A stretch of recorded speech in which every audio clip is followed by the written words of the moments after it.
Hubert Félix Thieffen, que vous avez entendu et qui sera du côté de Maurepas le 8 septembre. Ce sera lors du festival Coup d'État. On en reparlera juste après la chronique de l'écho. La chronique de l'écho, c'est avec Alice, comme tous les jeudis. Bonsoir Alice. Bonsoir Wilfried, bonsoir à tous.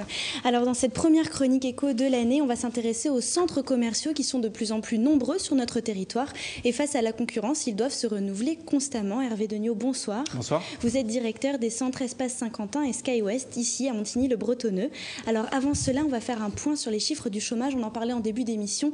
La barre des 3 millions de demandeurs d'emploi a été dépassée fin juillet dans toute la France. Les Yvelines ne sont pas épargnées puisque 1,2% en plus sur un mois de demandeurs d'emploi, soit une hausse de 7,1%. Alors les raisons principales, c'est d'une part la diminution des missions d'intérim et d'autre part le non-renouvellement des contrats à durée déterminée. Les populations les plus touchées sont les seniors, les plus de 50 ans, et puis les jeunes. On va écouter cet éclairage avec Dominique de Grise, qui est directeur de Pôle emploi dans les Yvelines. Donc, une croissance significative sur les seniors, croissance qui est structurelle là, depuis plus d'un an. Les chiffres, je disais, on est à plus de 13% de croissance sur la demande d'emploi des plus de 50 ans. On est plus maintenant dans la réalité de ce qui est le fonctionnement du marché de l'emploi, avec des difficultés importantes. Plus importante pour ces populations de retour à l'emploi. Et puis on a des aspects plus conjoncturels sur les Yvelines, qu'on retrouve à un niveau même plus important que ce qui se passait sur d'autres départements ou sur le niveau Île-de-France. On a eu une augmentation de la demande d'emploi des jeunes très significative sur le mois de juillet.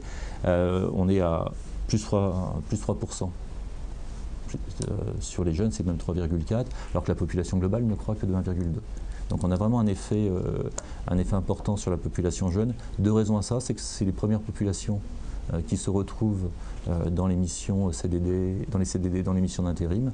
Les premières populations qui vont être concernées par cette croissance des premières entrées. La croissance des jeunes dans la demande d'emploi au niveau des Yvelines sur les 12 derniers mois, c'est 9,5%, 3% rien que sur le mois de juillet. Sur l'Île-de-France, c'est que 7%. Donc, on est sur un département où le recours à l'intérim est important.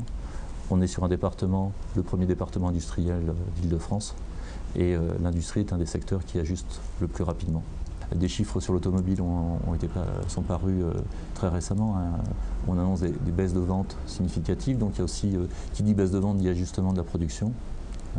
Ajustement du recours à l'intérim pour produire les autos, pour la sous-traitance, et tous les emplois induits à ces dispositifs. On en vient aux centres commerciaux avec vous, Hervé Degnaud. Une réaction tout d'abord à cette conjoncture qui n'est pas bonne. Est-ce que c'est un frein dans votre activité ? Nous, en fait, on essaye de contrer ce marasme. On a passé un partenariat national avec Pôle emploi. Merson a passé un partenariat national.